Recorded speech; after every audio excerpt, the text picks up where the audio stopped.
Assalamualaikum warahmatullahi wabarakatuh. Perkenalkan, nama saya Dewi Kurniawati, NPM 36, jurusan Pendidikan Guru Sekolah Dasar di Universitas Muhammadiyah Sumatera Utara. Assalamualaikum warahmatullahi wabarakatuh. Waalaikumsalam warahmatullahi wabarakatuh. Nah, bagaimana kabarnya anak-anak? Baik, Bu. Nah, di sini kita akan belajar tema 3, peduli terhadap makhluk hidup, dan subtema 2, keberagaman makhluk hidup di lingkunganku. Nah, sebelum kita belajar, alangkah baiknya kita berdoa ya. Husna, pimpin doa. Bismillahirrahmanirrahim. Raditu billahi rabbal wa bil islami dinan wa bil muhammadin nabiyya wa rasulah. Rabbil zidni ilman warzuqni fahman wa amalan sholihah. Sudah selesai. Nah, sebelum kita masuk ke pembelajaran, Ibu absen dulu ya. Husna, Rasmi, Siva, Nisa, Salsa, Fajra. Nah, teman-temannya hadir semua ya hari ini. Nah, pada pertemuan kali ini kita akan belajar penampakan alam. Nah, ada yang tahu apa itu penampakan alam? Penampakan alam itu Penampakan alam?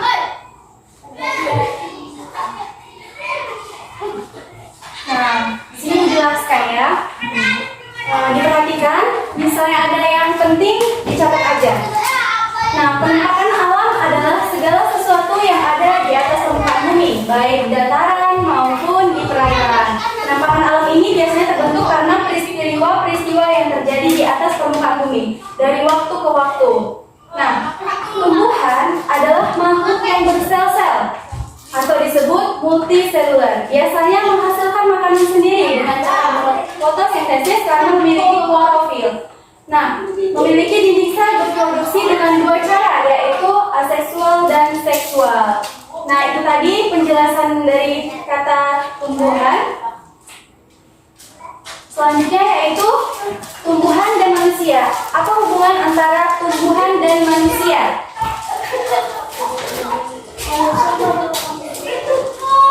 Manusia membutuhkan tumbuhan.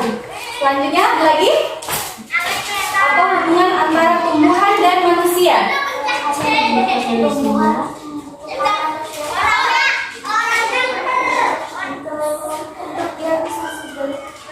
Berikan tepuk tangan kepada Tuhannya. Nah, di sini kenapa manusia dengan tumbuhan itu saling berhubungan? Karena manusia itu membutuhkan yang namanya oksigen dan dia mengeluarkan karbon dioksida. Nah, sedangkan tumbuhan mengeluarkan oksigen dan menghirup karbon dioksida. Jadi keduanya ini saling berhubungan dan tidak bisa terpisahkan. Jadi manusia membutuhkan tumbuhan begitu juga membutuhkan manusia. Nah, di sini tumbuhan terbagi menjadi 3 kelompok, yaitu tumbuhan paku, tumbuhan berbiji, dan tumbuhan lumut. Siapa yang tahu tumbuhan paku? Biasanya terletak di pohon kelapa. Nah, tumbuhan berbiji ini contohnya apa? Iya, jambu, kate, pepaya ya, terus manggis. Tumbuhan lumut biasanya di mana kita bisa temukan? Pohon sawit. Nah, ini contoh-contohnya ya. Tumbuhan paku bisa dilihat contohnya seperti itu. Tumbuhan lumut juga bisa kita jumpai di pohon kelapa sawit. Nah, selanjutnya itu contoh tumbuhan biji-bijian. Ada semangka, anggur, lemak, terus ada pepaya, apel. Nah, di sini kita akan membahas tentang tumbuhan paku. Tumbuhan paku ini tidak bisa menghasilkan biji jika memiliki bunga dan menghasilkan spora untuk berkembang biak. Biasanya memiliki daun menggulung yang masih muda dan memiliki batang rizoma yang terdapat di dalam tanah. Nah, kedua yaitu tumbuhan berbiji. Apa itu tumbuhan berbiji? Tumbuhan berbiji itu tumbuhan ini juga memiliki banyak sel atau multiselular, sudah memiliki akar, batang, dan daun sejati, memiliki jaringan angkut, xilem, dan phloem, dan bisa melakukan proses fotosintesis sendiri, berkembang biak dengan cara aseksual dan seksual. Nah, selanjutnya itu tumbuhan lumut. Tumbuhan lumut ini memiliki bagian akar, batang, dan daun yang tidak dapat dibedakan. Nah, lumut juga memiliki antheridium yang berfungsi menghasilkan spermatozoid, dan lumut betina memiliki archeogonium. Jika ada yang penting, dicatat aja ya. Nah, dan lumut betina untuk menghasilkan ovum, lumut tidak dapat memproduksi di tempat yang kering atau tidak ada air. Karena itu lumut mudah ditemui di lingkungan yang lembab dan basah, contohnya di pegunungan mungkin ya. Nah, tadi pembahasan kita tentang penampakan alam. Penampakan alam itu terbagi menjadi tiga. Nah, yang pertama itu dataran tinggi. Dataran tinggi itu contohnya seperti apa? Pegunungan. Nah, iya benar. Nah, dataran tinggi, siapa yang bisa membaca? Kasmi? Baca? Dataran tinggi dalam dataran yang terletak pada ketinggian di atas 700 mili. Terdapat dataran tinggi terbentuk sebagai hasil erosi dalam dan sedikit hasil produk di dataran tinggi biasanya memiliki mata pencarian sebagai petani dan peternak. Dataran tinggi sangat cocok digunakan sebagai lahan perkebunan, tempat ternak dan tempat wisata atau rekreasi. Dalam satu contoh perkebunan yaitu perkebunan sayuran, perkebunan teh, dan lain-lain. Nah, dataran tinggi. Terima kasih ya. Tepuk tangan temannya. Nah, dikatakan dataran tinggi adalah dataran yang terletak pada ketinggian di atas 700 mili. Nah, contoh yang bisa kita ambil di dataran tinggi yaitu di Brastagi. Nah, itu banyak ya pegunungan yang terdapat di situ. Nah, selanjutnya yaitu yang pertama tadi dataran tinggi. Yang kedua adalah dataran rendah. Nah, dikatakan dataran rendah adalah suatu hamparan tanah atau lapangan yang luas dengan tingkat ketinggian yang diukur dari permukaan laut adalah relatif rendah, yaitu tidak lebih dari 200 meter di atas permukaan laut. Nah, biasanya dataran rendah itu dengan mata pencaharian apa? Yang cocok untuk dijadikan usaha mungkin, yang dijadikan iya. Contohnya apa? Mata pencaharian penduduk yang ada di dataran rendah. Menanam padi. Terus? Apa? Menanam tebu. Terus? Kelapa sawit. Masih banyak lagi ya yang banyak dimanfaatkan untuk mencari mata pencaharian penduduk. Nah, selanjutnya yang pertama tadi dataran tinggi, yang kedua dataran rendah. Nah, selanjutnya pantai. Nah, siapa yang tidak pernah ke pantai? Pernah? Ada yang belum pernah ke pantai? Udah semua ya. Nah, pantai merupakan sebuah bentuk geografis yang terdiri dari pasir dan terdapat di daerah pesisir laut. Nah, biasanya itu dijadikan tempat wisata. Nah, biasanya pantai itu kan identik sama air. Nah, mata pencarian apa kira-kira yang ada di daerah pantai? Nelayan dengan pencarian ikan. Ya. Selanjutnya, di sini kita akan membahas tempat hidup hewan. Nah, yang pertama yaitu adalah hewan yang hidup di darat. Tempat hidup tiga, yaitu yang pertama hewan yang hidup di darat, kedua hewan yang hidup di air, dan yang ketiga hewan yang hidup di dua alam atau dikatakan amfibi. Nah, contoh apa saja hewan-hewan yang hidup di darat, di air, dan dua alam? Hewan yang hidup di darat contohnya kucing. Siapa yang nggak pernah lihat kucing? Pernah, semua ada ya. Karena itu makhluk yang kita bisa jumpai di lingkungan kita. Nah, yang kedua itu hewan yang hidup di air, contohnya ikan. Terus ikan itu memiliki banyak spesiesnya ya. Ikan hiu, ikan lumba-lumba. Biasanya masih dijumpai ikan gabus. Tuh. Terus yang ketiga hewan yang hidup di dua alam, dikatakan amfibi. Nah, apa contohnya hewan yang hidup di dua alam? Ya, ada katak, ada buaya. Buaya bisa kan? Nah, itu dua amfibi.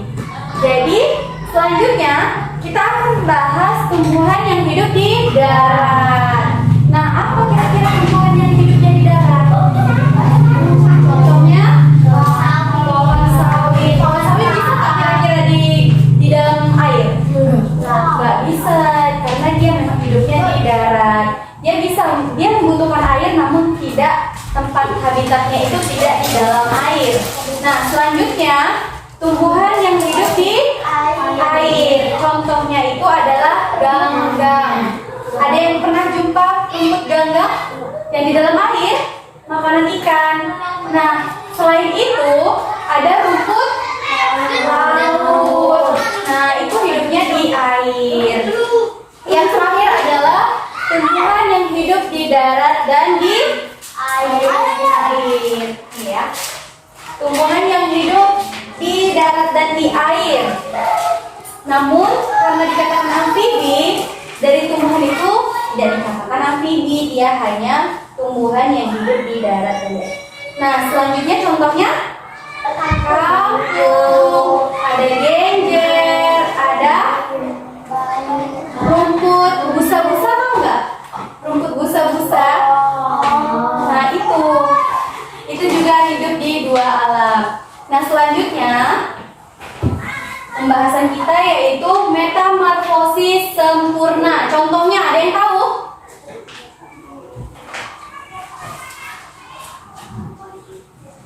Metamorfosis pada kupu-kupu. Metamorfosis pada kupu-kupu itu dikatakan sempurna karena dari awal proses hingga akhir dia memiliki perubahan bentuk. Nah, selanjutnya proses yang pertama adalah telur. Nah, siapa yang tidak pernah lihat telur kupu-kupu? Nggak pernah lihat? Telur kupu-kupu itu dia sejenis butir-butiran kecil yang biasanya terletak pada daun-daunan. Setelah menjadi telur, dia akan menjadi ulat. Biasanya identik dengan apa? Bulunya, warnanya, gerakannya.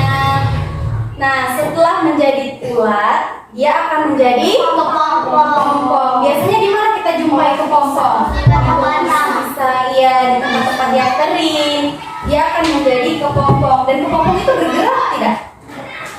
Dia diam, namun kalau disenggol juga. Nah, setelah menjadi kepompong, dia akan menjadi kupu-kupu yang cantik kan? Siapa yang tidak pernah lihat kupu-kupu? Nah, di sini ada yang ingin bertanya tentang materi kita? Contoh hewan yang mudah kita jumpai di lingkungan rumah itu apa? Kucing, kecoa, bebek, angsa. Nah, kira-kira kalau cicak sering tidak? Sering. Ada yang tahu lagunya nggak? Tahu. Itu mudah dijumpai kan di lingkungan rumah kita. Pasti ada di setiap rumah. Nah, tahu lagunya? Tahu. Yuk kita nyanyi bareng-bareng ya. Semuanya berdiri. 1, 2, 3. Cicak, cicak, cicak.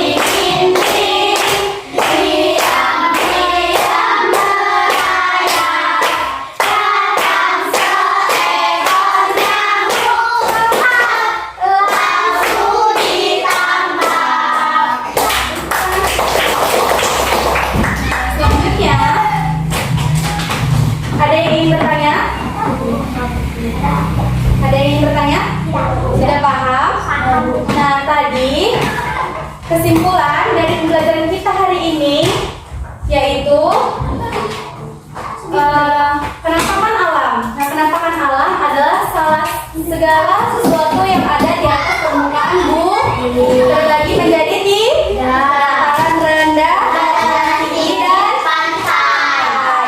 Nah, sedangkan tadi tempat hidup hewan dan tumbuhan terbagi menjadi tiga, yaitu Daratan, hewan yang hidup di air, dan amfibi atau di dua alam ya. Nah, coba lihat bukunya. Lihat di halaman 20. Ada esai di situ ya. Kerjakan di pertemuan selanjutnya dikumpul. Ya? Nah, sekian pembelajaran kita pada hari ini. Diingat-ingat ya, dibuka lagi buku-bukunya, dipelajari lagi. Sekian pembelajaran kita hari ini. Ibu akhiri, wabillahi taufiq wal hidayah. Wassalamualaikum warahmatullahi wabarakatuh.